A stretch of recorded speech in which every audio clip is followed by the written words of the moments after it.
भोंदू कॅप्टन अशोक खरात प्रकरणात दररोज नवनवे खुलासे होत आहेत, पण या प्रकरणात आता एक वेगळीच बाजू समोर आलेली आहे। खरातची पत्नी कल्पना खरात, जी पूर्वी सुनीता म्हणून ओळखली जात होती, ती आज ऐशोआरामी जीवन जगत असली तरी तिचं माहेर मात्र आजही गरिबीत दिवस काढते।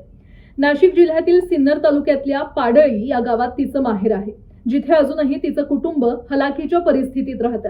दरम्यान फसवणुकीच्या एका गुन्ह्यात कल्पना खरात हिचा देखील शोध सध्या पोलीस घेत आहेत। तिच्या अटकेची शक्यता व्यक्त केली जाते। पोलिसांचं पथक नाशिकमधील कर्मयोगी नगरमधील तृप्तबाला या बंगल्यावर देखील पोहोचलं होतं, पण त्याआधीच ती फरार झाल्याची माहिती समोर आलेली आहे।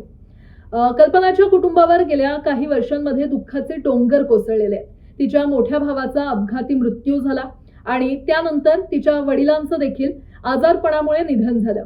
आज घरात वृद्ध आई, विधवा भाऊजाई आणि एक लहान भाचा इतकंच कुटुंब उरलेलं आहे। दरम्यान अशोक खरातचं वय वाढल्यामुळे त्याचं लग्न जमत नव्हतं आणि अशा वेळी एका नातेवाईकानं कल्पनासोबत त्याचं लग्न लावून दिलं। वयात मोठं अंतर असूनही खर्चाची जबाबदारी खरात कुटुंबियांनी घेतली होती आणि त्यामुळेच हे लग्न पार पडलं। लग्नानंतर कल्पनाचं आयुष्य पूर्णपणे बदलून गेलं। गरिबीतून थेट ऐशोआरामी जीवनात प्रवेश झाला। मात्र त्या बदलानंतर तिचे माहेरच्यांशी संबंध हळूहळू तुटत गेले। गावकऱ्यांच्या म्हणण्यानुसार ती आपल्या वृद्ध आईला, भाऊजाईला आणि भाच्याला भेटण्यासाठी अगदी क्वचितच पाडळी गावात येत असते। सध्या एसआयटीनं खरातचा मुलगा हर्षवर्धन याला ताब्यात घेतलेला आहे। पत्नी कल्पना मात्र अजूनही फरार आहे आणि तिच्या शोधासाठी पोलिसांचं पथक पुण्याला रवाना झालेलं आहे। या संपूर्ण प्रकरणात तुमचं नेमकं काय मत आहे, आम्हाला कमेंटमध्ये नक्की कळवा।